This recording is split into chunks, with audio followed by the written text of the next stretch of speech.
Thanks to Vicmars for sending me this item to review today. This is a perfect time of the year where I live to make sure the tires are inflated correctly on my Model 3. Since wintertime temperatures will cause a drop of roughly 1 psi per 10 degrees Fahrenheit, it's always good to verify the tire pressure.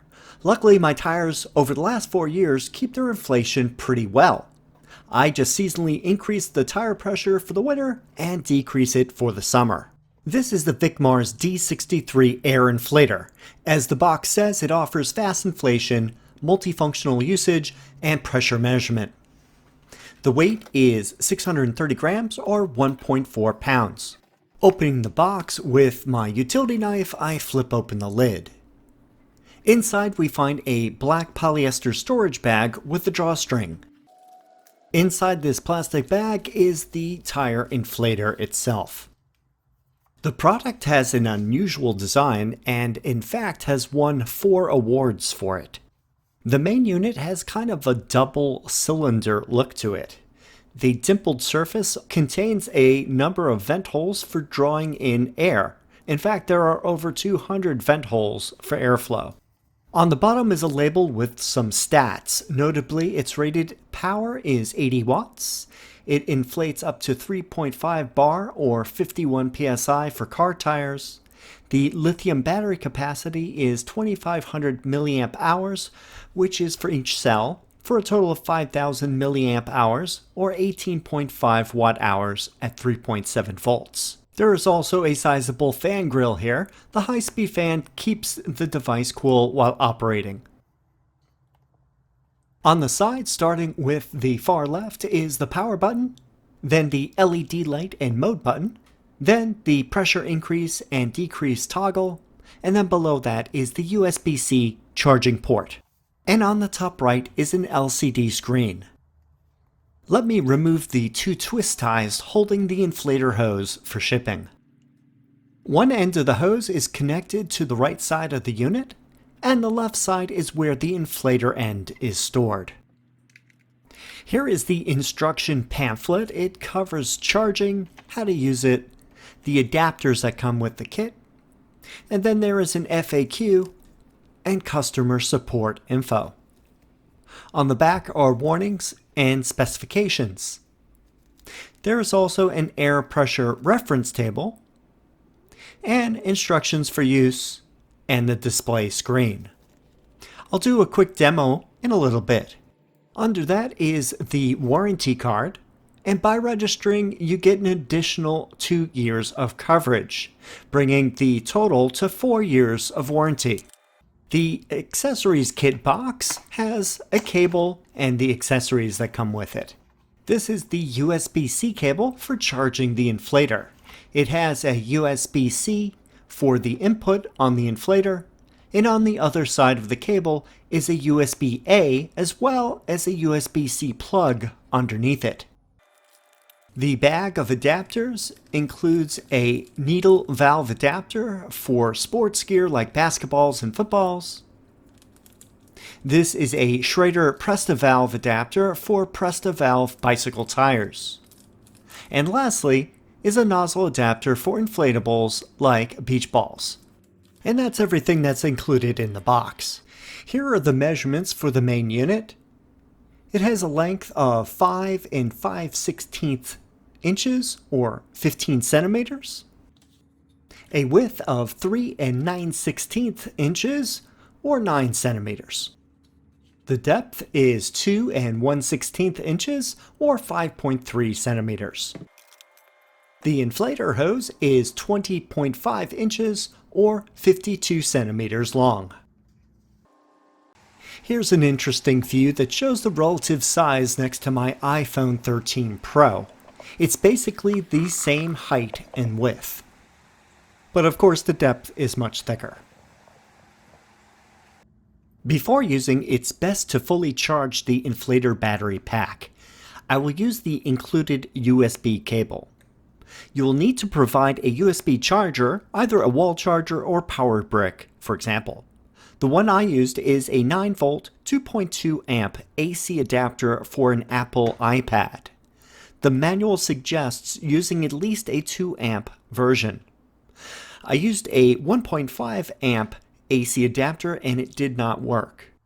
Then take the USB cable and remove the USB-A dongle from the end. Now take the USB-C and plug it into the AC adapter. And plug in the other end into the inflator. Now we see a red indicator here showing that the device is charging. There happens to be some protective plastic wrap on the display. I'll remove it since it's not needed. 1 hour later. After some time, I went to check on it. The red indicator turned into a white indicator, which shows that the charge is now complete. I can unplug the cable. Here I turn it on by pressing the power button for 2 seconds. And you'll see the display turns on. Press the M button below the power button to change modes.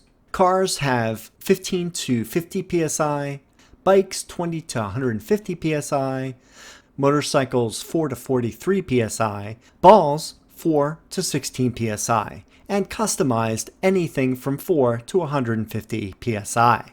To adjust, press the plus or minus buttons to increase or decrease the pressure setting. Every mode can remember the preset pressure value. When the hose is connected to whatever you want to fill, then press the power button to start the compressor.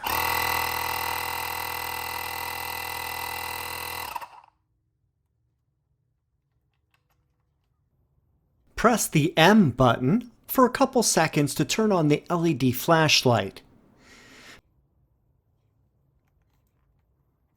Press it again for a couple seconds to turn it off.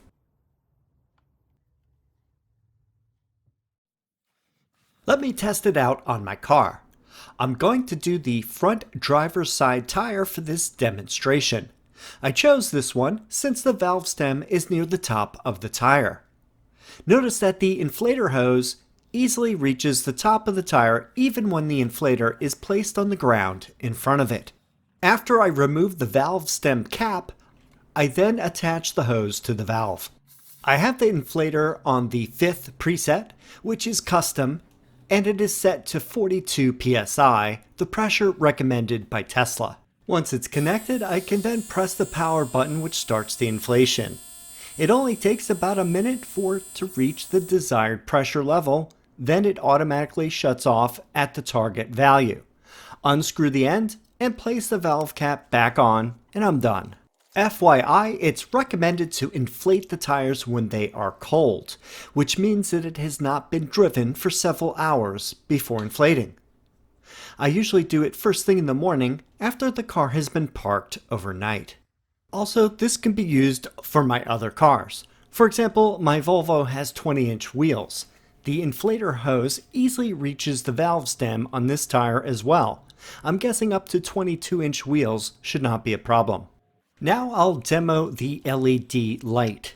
If you need to inflate the tire in the dark, say when you have a low tire while traveling, just press the second button down, the M button, for 2 seconds. The light is now on. In total darkness, it lights up the area where you need to attach and start inflating. Now let me fill up the rest of the tires outside.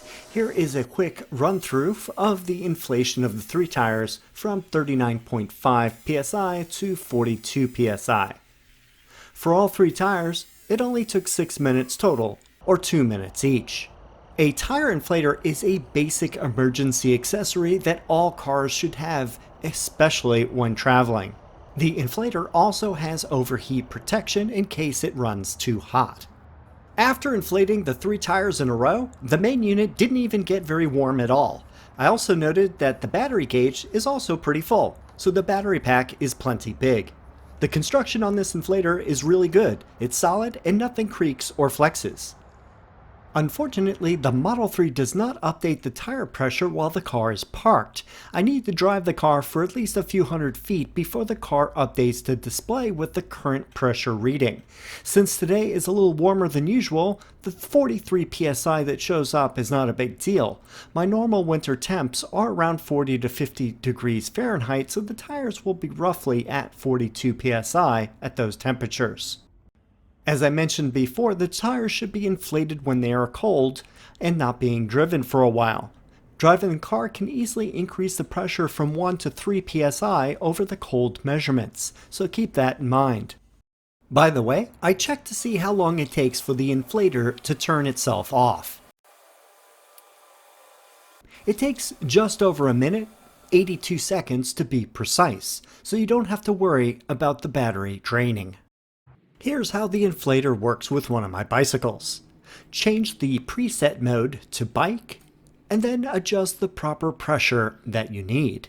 In this case, I used 45 psi. Remove the tire's valve cap, and then twist on the inflator hose nozzle. When tight, start the compressor. As you can see, it goes from 13 psi to 45 psi in only 48 seconds. Here's what the adapters look like when they're attached to the inflator nozzle. The first nozzle adapter is for inflatables like beach balls. The needle valve adapter is for sports gear like basketballs and footballs. For example, this is a rather sad deflated soccer ball. Press the M button a few times until the ball icon is displayed. Then adjust the pressure to the necessary number, in this case 8. Then insert the needle adapter into the ball inflation spot and then turn on the compressor. It starts at 0 psi and then starts going up and automatically stops at 8 psi. It takes about 36 seconds. Then remove the needle tip and it's done. And finally, there is a Schrader Presta valve adapter for Presta valve bicycle tires. I'll place all of the adapters into a Ziploc bag so they don't get lost. When done with pumping up the tires or other items, place the USB cable, adapters, and inflator into the storage pouch. Zip the drawstrings closed and then place it in the car. So in conclusion, I really like the small size and design of this air inflator. The battery pack seems like a good size and it filled all 4 tires with an additional 3 psi and the gauge still shows full. I would recommend to top up the charge every 3 months or so. The warranty is 2 years, which can be extended by another 2 by registering the product online. The inflator is highly accurate with 0.1 psi sensitivity. I must say the pressure reading on it matched my car's TPMS display, which doesn't frequently happen when I use other inflators. Also, the 5 memory presets are handy so that you don't need to change the values when you switch to different things to fill. Not having to plug the inflator into a 12-volt outlet in the car and drag around a power cable eliminates a lot of hassle. There are only 2 things that would make it better for me. First, add the ability to change from bar to PSI for each of the presets. It's really not that big a deal. I used preset 5, which defaults to PSI. You could also use the car setting and convert the desired PSI to bar and enter that value. For example, 1 bar equals 14.5 PSI. The setting will remember what you last used. Next, have the ability to do a quick release on the inflator end of the hose. That would be a real time saver. I did add one after the fact, which makes it even better. Maybe the second generation of this inflator could include these 2 improvements.